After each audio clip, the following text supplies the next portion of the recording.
My name is David Gandy. My profession is expanding. Male model. I write. I produce. I do many things. So, but modelling is my bread and butter.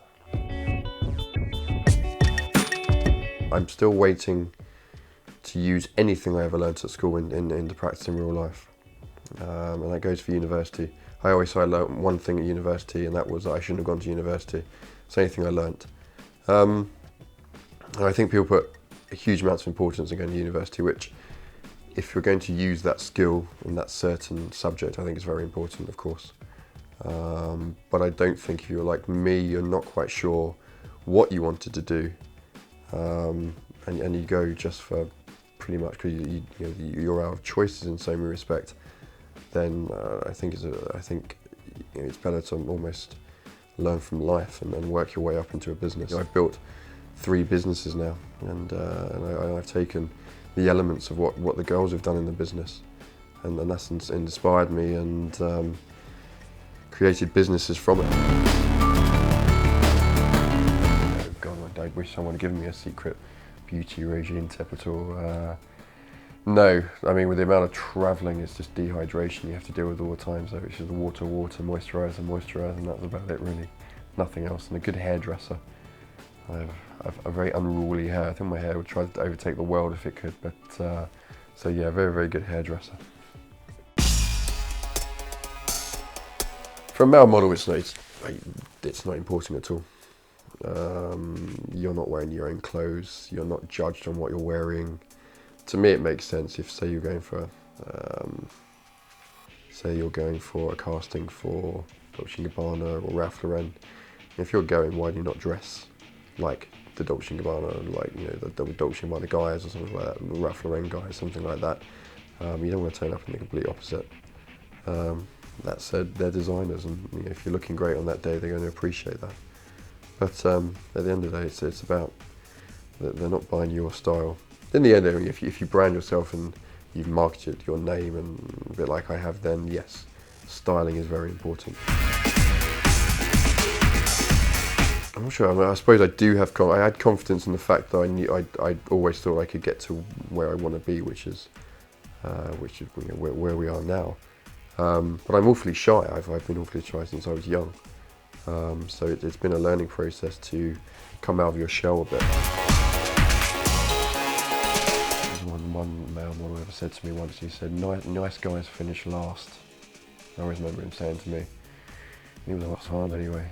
So yeah, I'm glad I hopefully proved that guy wrong in so many respects. In some elements I know what you mean. You can't be a shrinking violet, and I'm sure there's many people sort of sitting there, if they see this and go think, well, actually, yeah, you're not the nicest guy in the world. But I think a lot of people have hopefully good things to say about me, and I try to be as gentleman as I can to everyone.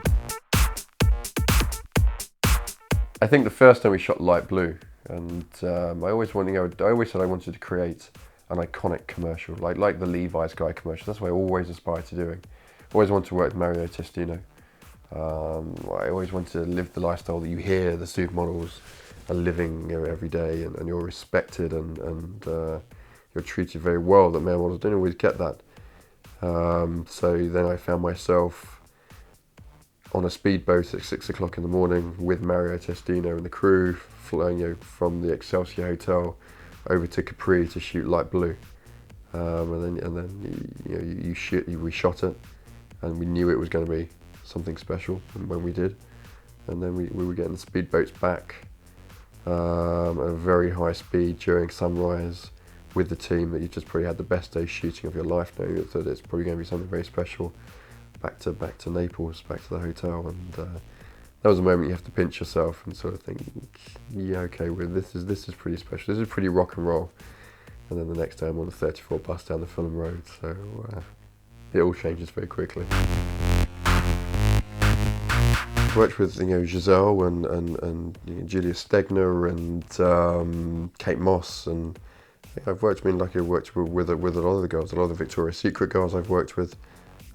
It's a tough life, but so yeah, I've worked with them all, and it's all interesting to talk to them, and everyone has a different story. That's the thing with modelling. everyone has a different story to how they made it, and you asked me before if it was easy, and it's not, but it hasn't been easy, but then I never think you learn anything by not making mistakes, and then not being, if things are easy in life, it's boring, and you don't learn anything. You just got to make sure that you learn something from those mistakes and you don't make them again. Stubbornness, I think. Pure and utter stubbornness of probably believing in something, and also bringing in, I think I have a great team, and always have, and that goes from my agency Select, to my press and PR, to everything, and the people I choose to work with. I bring in people now that I like to work with, and those are becoming even more successful. People love working in that environment with me and the guys I bring in. It should be a nice environment. So yeah, there's no one secret, but perseverance, I suppose.